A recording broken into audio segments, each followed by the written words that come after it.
Bonjour à toutes et à tous, je suis ravie de vous accueillir pour votre magazine Tous Frères. Cette semaine, nous avons choisi de nous intéresser au souffle de vie, au souffle de la création. Que ce soit pour les chrétiens ou d'autres religions, le souffle n'est-il pas une porte d'entrée vers le spirituel, vers la prière? De quelle manière? Pour le découvrir, nous irons tout d'abord à La Réunion faire une retraite spirituelle au sein du foyer de charité. Les participants nous diront ce qu'ils éprouvent lors de ces pauses silencieuses, loin du tumulte de la vie. Si respirer est inné, il y a certaines techniques à apprendre pour contrôler son souffle. Nous les verrons en Guadeloupe avec Isabelle Lara.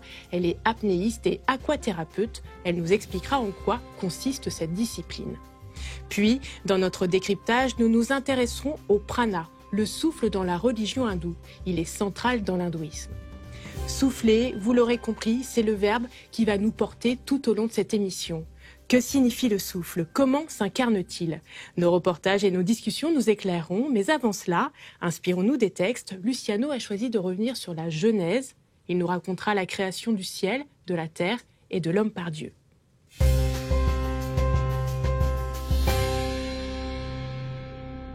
Souffler, comme dans l'histoire de la création de l'homme et de la femme. Vous ne voyez pas le rapport? Allez, venez. Je vais vous raconter cette histoire que l'on retrouve dans le livre de la Genèse. Un jour, un homme, le voici, c'est le premier homme. Il vient tout juste d'être modelé par Dieu avec de la poussière tirée du sol. Il semble endormi, mais regardez bien. En fait, il ne respire pas encore. Voici que le Seigneur se rapproche de sa création. Il se met à insuffler dans ses narines. Un souffle, mais pas n'importe lequel. Le souffle qui donne la vie. Ça y est, l'homme se réveille et voit tout autour de lui la création de Dieu. Quelque temps plus tôt, la terre était informe et vide, et ce même souffle, le souffle de Dieu, planait au-dessus des eaux. De ce néant, Dieu fit la lumière, le ciel, la terre et la mer, et maintenant l'homme. Dieu ne s'arrête pas là. Il se met à créer un jardin en Éden à l'Orient. Il y fait pousser toutes sortes d'arbres aux fruits savoureux. Le Seigneur prend l'homme, il le conduit et le place au cœur de ce jardin. Il lui demande d'y travailler et d'en être le gardien. Le Seigneur dit, « Il n'est pas bon que l'homme soit seul. Je vais lui faire une aide qui lui corresponde. » Ainsi, Dieu se met à modeler. Et avec de la terre, il crée toutes les bêtes des champs et tous les oiseaux du ciel. Mais l'homme ne trouve aucune aide qui lui corresponde. Le Seigneur fait alors tomber l'homme dans un sommeil profond. Il prend l'une de ses côtes et façonne la femme.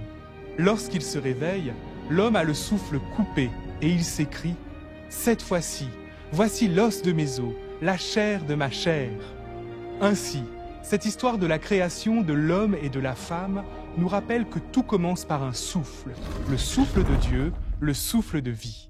À nous d'être disponibles pour l'accueillir. Il est si vital qu'on en parle encore aujourd'hui.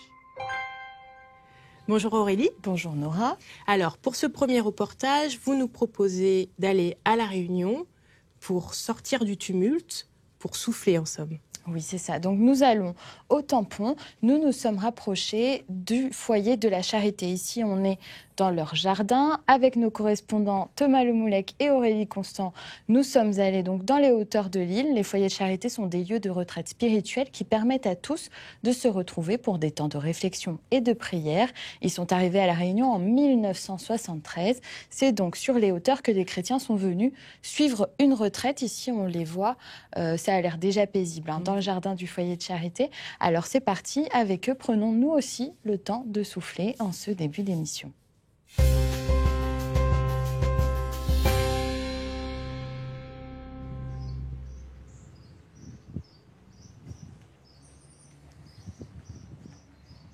Dans le sud de l'île, existe un endroit où règne le silence. Ici, au foyer de charité, certains Réunionnais choisissent d'effectuer une retraite silencieuse. Rémi a 30 ans, il fait partie des 18 retraitants de la semaine, une première pour lui. Dans le jardin paisible, face à la Vierge Marie, l'endroit est propice à l'introspection et à la reconnexion avec sa foi. Cette retraite s'inscrit dans le cadre de ma recherche personnelle, on va dire. dans ma recherche intérieure, spirituelle, la recherche du Christ. On est dans un cadre où c'est assez reposant, où ça nous permet de souffler, de nous couper du quotidien, de prendre un peu plus de recul et de se plonger réellement à l'intérieur de soi. C'est une manière de se ressourcer, de respirer à nouveau, respirer un air pur, un air nouveau qui nous permet de repartir dans la course suite à ça.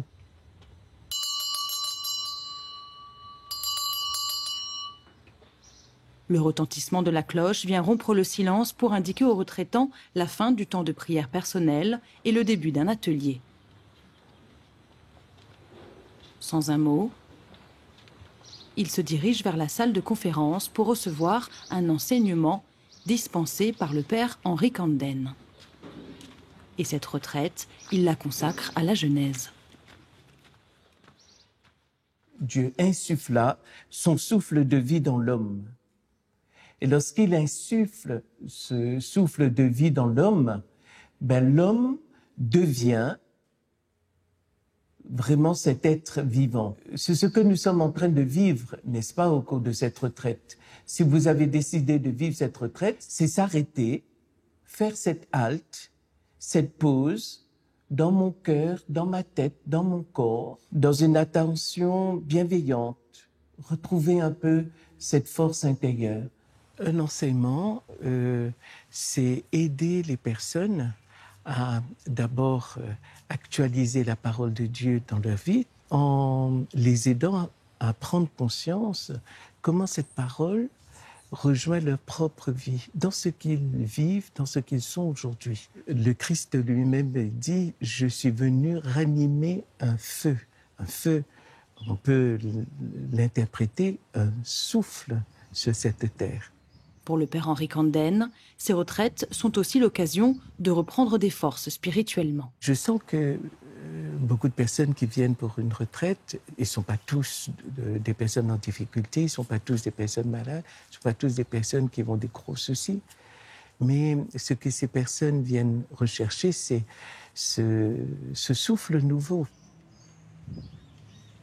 Après 1h15 d'enseignement, reprend le temps de la prière personnelle. En plus des jardins, les retraitants peuvent rester dans la chapelle. Marie-Hélène a 65 ans, mère de famille, elle n'en est pas à sa première retraite. J'ai choisi cette retraite silencieuse parce que depuis quelque temps, j'étais pas très bien, fatiguée, épuisée, posant beaucoup de questions sur le sens de ma vie, de ce que j'avais à faire et tout. C'est vraiment un lieu où à ce moment-là, reprendre son souffle parce que on peut déposer tout ça, tout ce qui bloque, tout compte fait notre respiration. Ça vide tout ce qui nous encombre, tout ce qui, sans s'en rendre compte, ça encombre aussi nos poumons, tout compte fait. Comme c'est un lieu spirituel, c'est ce souffle de la vie qu'on va retrouver avec le Seigneur. La cloche retentit à nouveau. Cette fois, les retraitants sont appelés à participer à un atelier d'activité manuelle organisé par la communauté du foyer de charité. Jérôme est l'un des animateurs. Il est là pour montrer que créer avec ses mains est aussi reposant. Donc avec l'argile, essayez de modeler quelque chose qui représente ce que vous aimeriez être plus tard. Ça peut être une fleur, ça peut être un cœur, ça peut être, un oiseau, une coupe. Voilà, donc un symbole qui vous tient à cœur et qui représente un peu ce que vous vivez en ce moment et ce que vous aimeriez vivre plus tard. On déconnecte complètement, on prend ce temps et on se pose, on respire et on manipule l'argile. Et en manipulant l'argile, on va dire qu'il y a quand même... ça travaille intérieurement. Parce que des travails manuels très simples comme ça permet aussi une certaine méditation, en fin de compte. Moi, j'aime beaucoup, parce que déjà, on rejoue avec la terre. Et c'est un truc que, quand on était petit, on faisait souvent, en fait. On jouait dans la terre. Et c'est génial, parce qu'on se pose et on fait des choses qu'on n'a vraiment plus l'habitude de faire, quoi. La parole dit qu'on a été façonné à partir de l'Église. Et... retrouver souffle, c'est aussi retrouver notre propre identité. Notre propre identité, c'est que nous sommes des créatures qui venons de Dieu, non pas d'un hasard. Je voulais faire un arbre qui était tortueux, c'est-à-dire qui respirait à son propre rythme, qui avait son propre rythme et qui avait son propre souffle en fait. Les sessions de retraite peuvent durer de 1 à 6 jours. Il y en a une tous les mois. Chacun a ses propres motivations pour y participer, mais tous nous ont confié que ces retraites leur ont permis de souffler et de repartir revigorés. Ça donne envie de se poser, de réfléchir. C'est sûr. Là, c'est à La Réunion, mais si on est dans d'autres territoires d'outre-mer, est-ce qu'on peut faire ce type de retraite? Évidemment que oui. Et d'ailleurs, je vous ai préparé des exemples. Vous pouvez vous rapprocher du foyer de charité comme ici ou de la communauté du Chemin Neuf si vous êtes en Guadeloupe ou en Martinique. Et vous pouvez aller aussi au centre diocésain de retraite de Tibériade si vous êtes en Polynésie. Et pour ceux que je n'ai pas cités, n'hésitez pas à vous rapprocher de vos diocèses. Comme évoqué dans le reportage que nous venons de voir, souffler, c'est aussi sentir le souffle de l'Esprit Saint. Et pour nous parler de ce souffle, du verbe souffler, nous nous dirigeons vers la paroisse protestante unie de France, à Noisy-le-Grand. Et nous retrouvons le pasteur Jean-Pierre Anzala. Bonjour Nora. Bonjour. Bonjour à tous. Alors, comme on l'a vu dans le reportage, souffler, sentir l'Esprit Saint, c'est important. Mais pourquoi?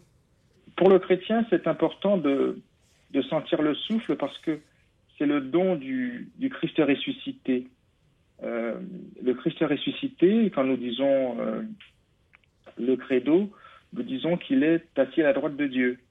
Et donc, c'est de cette position d'autorité qu'il envoie l'Esprit Saint sur ses disciples pour qu'ils vivent, pour qu'ils le suivent et pour qu'ils témoignent de lui. Donc, souffler, être en communion avec l'Esprit du Christ, l'Esprit qui est donné, je pense que c'est le sens même de notre vie de chrétien. Mais concrètement, comment il se manifeste, cet Esprit Saint? Quels sont les dons de l'Esprit Saint? Alors, concrètement, comment l'Esprit Saint... Déjà, c'est une relation intérieure. L'Esprit Saint agit en nous intérieurement. Donc, comme la retraite vient de le montrer, il faut qu'on soit disposé. Il faut qu'on soit à l'écoute. Il faut des temps de silence pour écouter l'Esprit et pour découvrir ce que l'Esprit communique en nous. Après, concrètement, ça peut se manifester par différents services qu'on va rendre à l'Église, qu'on va rendre aux autres. Moi, je suis pasteur, enseignant de la Bible. Ça, c'est un charisme, un don donné par l'Esprit. D'autres sont d'une très grande générosité envers les croyants. Ils ont ce don de générosité à donner, à toujours être disponibles pour offrir leur service ou leur temps ou même leurs moyens ou leur argent. Ce don-là, ils doivent le cultiver. Dieu leur donnera les moyens d'aller jusqu'au bout. D'autres sont au service des autres, mais dans d'autres manières. Tous ces dons-là sont là pour nous rassembler et pour faire de nous un corps, selon ce que dira l'apôtre Paul dans 1 Corinthiens, pour faire de nous un corps, pour que nous soyons tous au service les uns des autres. D'ailleurs, pasteur, je rebondis sur ce que vous disiez. Vous, personnellement, comment êtes-vous réceptif à l'Esprit Saint en tant que pasteur, mais aussi en tant qu'homme? En tant que pasteur, j'ai moi-même voué ma vie, mon existence, et il n'y a pas très longtemps d'ailleurs, il y a peut-être 1 an ou 2, à l'Esprit Saint, parce que c'est lui que le Christ, comme je le disais, nous donne pour nous conduire, pour nous donner l'énergie et la force de le servir. Et c'est à tout moment, avant de préparer cette émission, bien évidemment, j'ai invoqué l'Esprit pour que je puisse en témoigner le mieux possible. J'ai invoqué l'Esprit avant. Là, vous avez une photo de moi en train de rendre un service funèbre, avant un culte ou un service funèbre, avant de prier, avant les activités. Donc l'Esprit doit être constamment présent, puisque l'Esprit, c'est quelque part le Christ avec nous. Quand on a préparé cette interview, vous disiez que quelque part l'Esprit Saint vous effrayait. Qu'est-ce que ça signifie pour vous? Oui, l'Esprit Saint nous ouvre toujours des portes nouvelles auxquelles on n'est pas toujours préparé. Et puis l'Esprit Saint aussi nous fait faire des expériences, par exemple la télévision. J'ai pas été formé à faire de la télévision, j'ai pas été formé à faire de la radio. L'Esprit Saint m'a conduit à faire ces expériences de différentes manières et j'en suis parfaitement heureux. Mais comme toute nouveauté, nous sommes un petit peu pas effrayés, mais anxieux face à la nouveauté. Et l'esprit n'hésite pas à vous envoyer dans des choses où vous n'êtes pas très confortable. Et puis, n'oubliez pas que dans l'Évangile, l'Esprit Saint, après son baptême, jette Jésus dans le désert, et 40 jours plus tard, il sera tenté. Mais c'est l'Esprit Saint qui a cette action pour que Jésus soit confronté aux choses les plus difficiles, aux tentations les plus difficiles, pour qu'il puisse se manifester le Messie, l'envoyé de Dieu qu'il est et qu'il doit être. Et donc, il doit renoncer quelque part à énormément de choses pour être le révélateur de Dieu sur la terre. Eh bien, je pense qu'en tant qu'être humain, l'Esprit agit de la même manière vis-à-vis de nous. L'Esprit nous met dans des situations où il nous révèle à nous-mêmes et il nous demande de faire des choix très importants. On est toujours transformé par l'Esprit intérieurement. L'apôtre Paul nous le dit dans la deuxième lettre aux Corinthiens, l'Esprit nous transforme de jour en jour en l'image du Christ. Et ça, c'est une œuvre de conscience. L'Esprit nous révèle notre conscience à nos failles, à nos faiblesses, à nos difficultés, à nos tentations, pour que nous y renoncions et pour nous consacrer pleinement à Dieu et au Christ, pour devenir l'image du Christ. Donc, c'est pas très confortable d'être pris en main par l'Esprit, parce que cette œuvre de transformation, eh bien, ça peut être difficile parfois. Très rapidement, vous qui avez de nombreuses activités, vous êtes pasteur, vous êtes accompagnateur spirituel, comment vous prenez le temps de souffler? Alors, je consacre du temps à la prière. La prière est très importante. Il faut prier le matin, il faut prier le soir, il faut prier à midi, et puis il faut arrêter le temps pour se consacrer à l'évocation de Dieu, à écouter Dieu et à se dire à Dieu aussi. Hein. La vie spirituelle est une vie intérieure, c'est l'écoute de son intériorité dans la relation à Dieu. Et là, l'Esprit est parfaitement présent pour nous mettre en relation avec Dieu. Alors comment je fais? Donc la prière, et de temps en temps, je fais une petite retraite ou une formation sur le thème, une formation qui me coupe un petit peu de la vie paroissiale et c'est très bien. Merci beaucoup. On a aussi soufflé avec vous. C'était très plaisant. On vous souhaite une excellente journée. Merci beaucoup. À bientôt. Au revoir, pasteur Antoine. Merci à vous. Au revoir. Maintenant, ce souffle, si on le retenait quelques minutes avec une apnéiste que nous avons rencontrée en Guadeloupe, à Saint-François en particulier.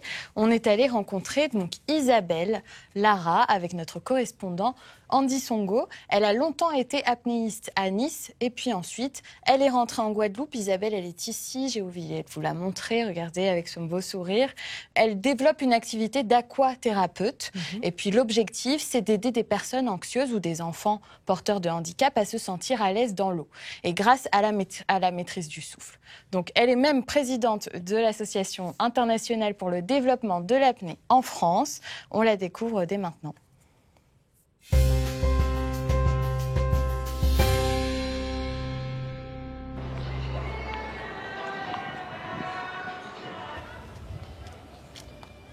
Ma passion pour l'apnée, ça vient de mon enfance. C'est que mes parents ont toujours eu un bateau. Donc ils m'ont toujours mis dans l'eau, j'ai toujours été proche de l'eau. Je n'avais pas toute cette connaissance de l'apnée. Pour moi, l'important, c'était de descendre, c'était de m'amuser dans l'eau, de retenir ma respiration. Quand je suis rentrée au club d'apnée, j'ai compris que c'était important le souffle, que c'était important la respiration. Alors il y a un élément déclencheur qui a été pour moi important dans ma vie et dans mon travail. Mon ami Loïc Leferme est décédé lors d'un entraînement. Sa phrase, c'était « Mon délire, c'est de mettre les gens dans l'eau pour leur apprendre le lâcher-prise ». Et moi, c'est ce que... Elle m'a vraiment parlé, cette phrase.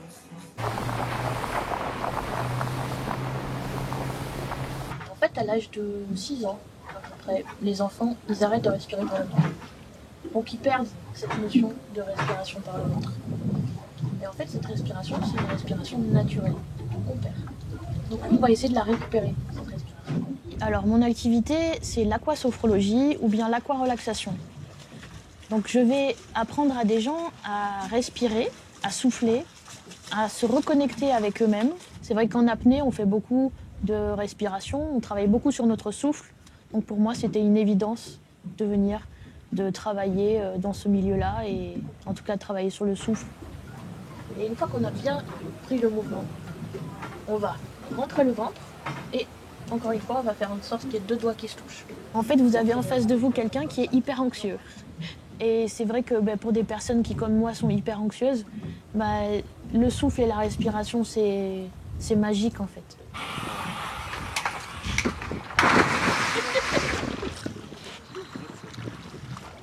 Le fait d'apprendre à souffler, à respirer, à se détendre, ça va nous détendre nous et ça va détendre les autres.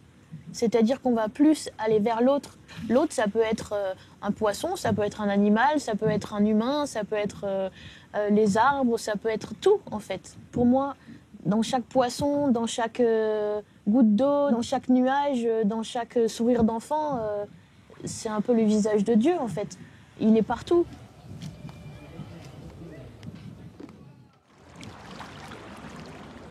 Mes perspectives d'avenir par rapport à l'aquarelaxation, en fait, ce bateau en fait partie, celui de derrière aussi. En fait, j'aimerais pouvoir accueillir des gens en grand stress, angoisse, qui ont besoin de souffler, de se ressourcer, etc. Et j'aimerais bien pouvoir organiser des petits stages ou des petits événements autour du souffle, de la respiration, dans l'eau, en mer. La mer, ça a toujours été quelque chose de très important pour moi, mais aussi pour tout le monde en fait, puisque la mer c'est nourricier, la mer c'est nourricière, elle est pleine d'énergie, elle nous ressource. Et si on regarde, les vagues c'est comme une respiration, c'est comme un souffle, c'est comme un nouveau souffle. C'est un cycle de vie, c'est un cycle de renaissance. Quand on est dans l'eau, on bouge, on souffle, on respire. Donc oui, le souffle aura toujours une grande importance pour moi.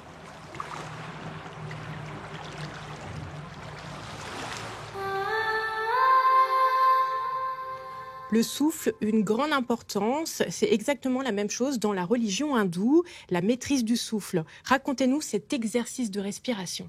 Eh bien voilà, déjà on commence par regarder cette respiration. Je vous l'ai représentée ici. L'hindouisme a toujours été fasciné par le souffle pour cette raison, justement en partant du constat physique, charnel. Le corps humain est rythmé par le souffle. Le souffle dans l'hindouisme est désigné par le terme prana. En sanskrit, pour les hindous, le prana est le souffle vital, celui qui permet aux hommes de se mouvoir et de vivre. Est-ce que cette vision du souffle a toujours été la même ? Alors non, évidemment, ça a évolué avec le temps.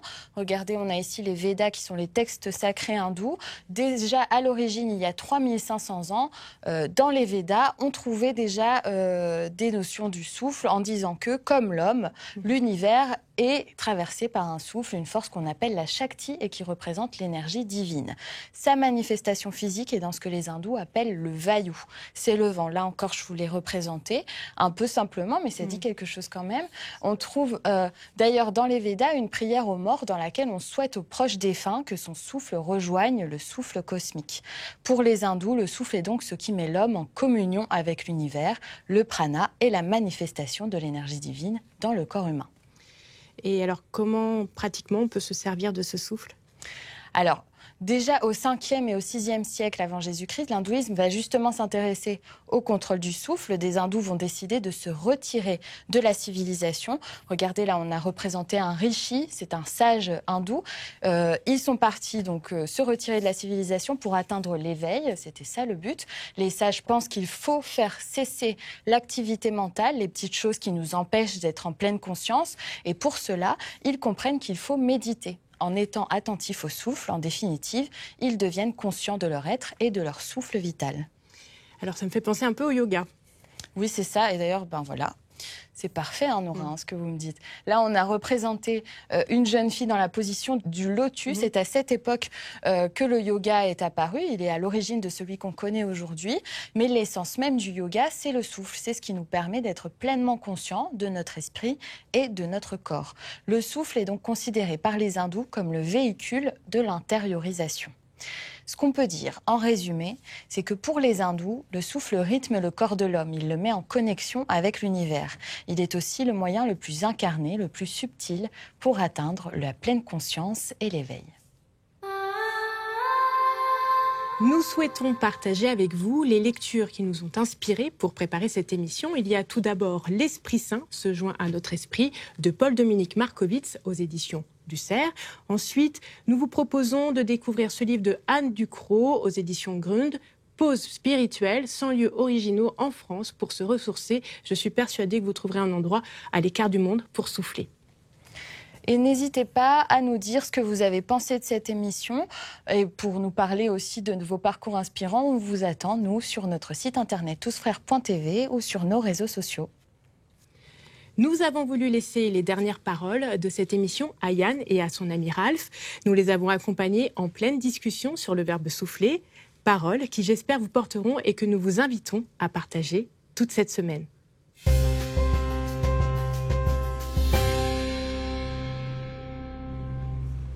T'est-il déjà arrivé de ressentir que tu aimerais comme un nouveau souffle dans ta vie? Ah ouais, surtout dans les moments où c'est plus difficile, les moments où je sais que je suis à bout, tu vois, et que j'en peux plus. Dans ces moments-là, oui, j'ai besoin d'un second souffle. Je comprends ce que tu veux dire. C'est vrai que dans ces moments-là, on a envie que tout soit recréé, tout soit renouvelé et de partir à nouveau de zéro. Eh bien, ça me fait penser en fait au livre de la Genèse. Dans ce livre, dès le premier chapitre, au 2e verset, il est dit que le souffle de Dieu planait sur les eaux. Et les eaux dans la Bible représentent tout ce qui est le monde des ténèbres, les problèmes, etc. Et je trouve ça merveilleux parce qu'en fait, ça veut dire que Dieu souffle au-dessus des problèmes, au-dessus de nos ténèbres, etc. Et juste après, il est dit que la lumière soit et la lumière fut. Ça veut dire que voilà, de son souffle, le Seigneur éloigne nos problèmes. Il nous permet, il rafraîchit les choses, quoi. Mais en fait, pour ça, pour bénéficier de ce souffle, il faut pouvoir le recevoir. Et la façon de recevoir ce souffle, c'est d'être en prière. Il faut qu'on soit sans cesse en prière, finalement, pour recevoir ce souffle de Dieu. Et ce souffle de Dieu, c'est son Esprit Saint. Et c'est l'Esprit Saint vraiment qui nous permet, en l'accueillant, de vivre bien et d'être heureux.